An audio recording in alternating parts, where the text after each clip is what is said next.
Hey hello నమస్తే అందరికీ. నేనైతే ఈరోజు మన కర్నూలులో ఎంతో ఫేమస్ అయిన దక్షిణ షిరిడి సాయిబాబా ఆలయంకి అయితే వెళ్తున్నాను గైస్. ఈ ఆలయం వచ్చేసి మన కర్నూలులో చిదంబరం స్ట్రీట్ ఇన్ కొత్తపేట దగ్గర తుంగభద్ర నది తీరాన అయితే ఉంది గైస్. 72 ఏళ్ల కిందట నిర్మించబడిన ఆలయం ఇది.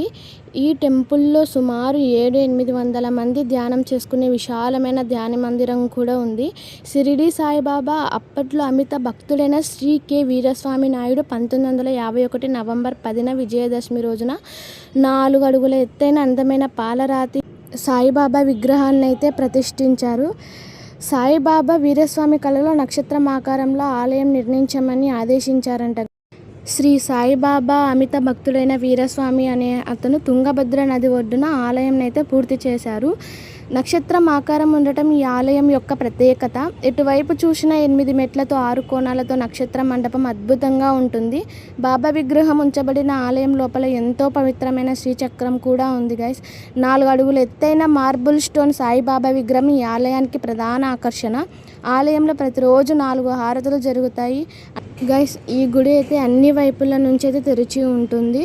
అక్కడ నందదీపం అని పిలువబడే అఖండ జ్యోతి, దత్తాత్రేయ విగ్రహం, 9 అవధూత విగ్రహాలు, సాయిధూని చాలా అద్భుతంగా ఉంటుంది. ప్రతి సంవత్సరం గురి పూర్ణిమ, దత్త జయంతి రోజున ఎక్కడెక్కడి నుంచో భక్తులైతే బాబాను దర్శించుకొని ఆయన ఆశీస్సులు అయితే తీసుకుంటారు.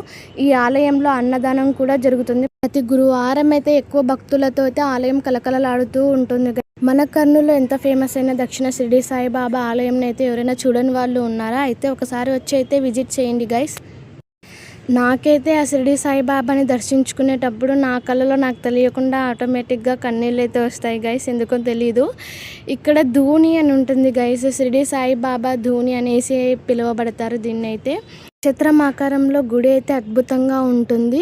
అక్కడ సాయిబాబా గుడే కాకుండా గణేష్, నాగుల కట్ట, ఇలా రావి చెట్టు, వేప చెట్టు అనేసి అయితే ఉన్నాయి గైస్. చూడండి.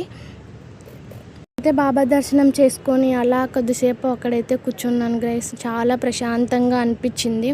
మనకి ఎన్ని బాధలు ఉన్నా కానీ ఒక్కసారి ఆయనను కలిసిన తర్వాత అయితే అన్నీ మన మైండ్లోంచి తీసేసినట్టు, చాలా ఫ్రీగా ఉన్నట్టు, ప్రశాంతంగా ఉన్నట్టు అయితే అనిపిస్తుంది గైస్.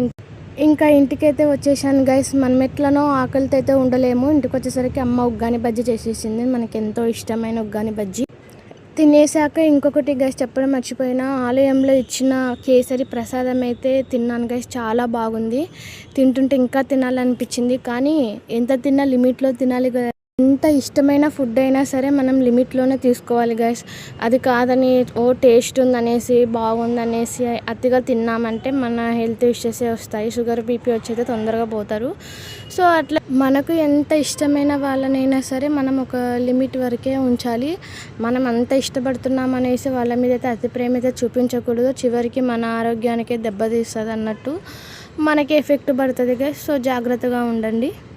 అతిగా అయితే ఎవరినైతే ప్రేమించకు. ఎందుకంటే ముందుగా అలసైతావు, తర్వాత లోకువైతావు, మెల్లగా దూరం అవుతావు, చివరికి నిన్ను నువ్వే కోల్పోతావు అన్నట్లు ఉంటుంది.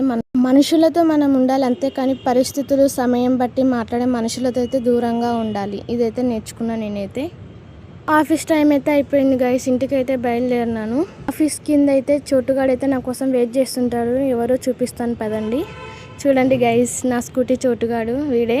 నా కోసం అయితే ఎదురు చూస్తుంటుంది.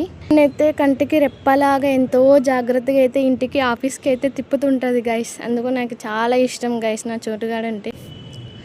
ఓకే గైస్, నెక్స్ట్ వీడియోలో మళ్ళీ కలుద్దాం. ఈ వీడియో నచ్చినట్లయితే లైక్ చేసి, సబ్స్క్రైబ్ చేసి, షేర్ చేయండి గైస్. ఇలాంటి మరిన్ని ఎన్నో వీడియోస్ నేనైతే మీకోసం తీయాలనుకుంటున్నాను. తీస్తాను. బాయ్.